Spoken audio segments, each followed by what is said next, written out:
Hello, I'm the captain of the infamous dive ship, the SS Thorfinn, and my name is Lance.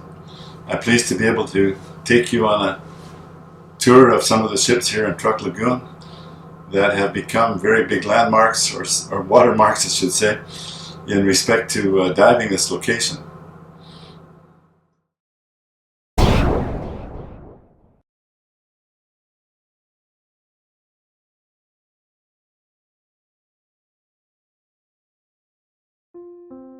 The Hoki Maru is an interesting translation of the original English name called the Hauraki.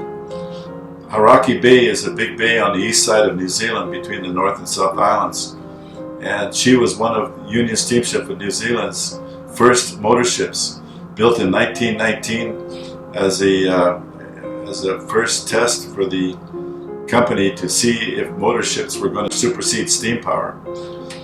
In her case, she was a failure. She had engine trouble continuously, but they kept her operating, one engine down, sometimes two engines down, but she managed to get across and do most of her missions, and was one of the ships to get into Long Beach, California, to load some of the world's first hydraulic blade bulldozers.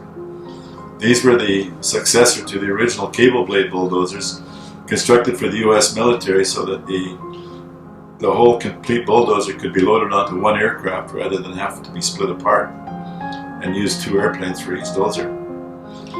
The ship sailed out of Long Beach, got out into the middle of the Pacific, broke down right after Pearl Harbor, and was apprehended by the Hoki Maru, another one of our big ships that's here. And the Hoki Maru put a few shells over her, requisitioned her, took her to Japan. They renamed the ship to the Hoki, as Japanese cannot spell or definitely pronounce Hauraki. So she became the Hoki Maru. And in transit to Truk, she was carrying, in the final trip, she was carrying a whole entire cargo of aviation gas in her forward holds. This was a chemical produced aviation gas in lieu of the petroleum gas that was being used by most of the world at the time. In the bombing of the Hoki, they exploded that gas and the ship erupted like a big mushroom and just mushroomed out onto the bottom, leaving only the after end of the ship intact, thankfully with the bulldozers there to view on the tween decks, and of course a whole load of trucks on the lower level, all waiting for appointment to be utilized with bodies on them and for whatever other purposes. It's a very fascinating cargo in that afterhold, and a lot of people are finding it very photogenic.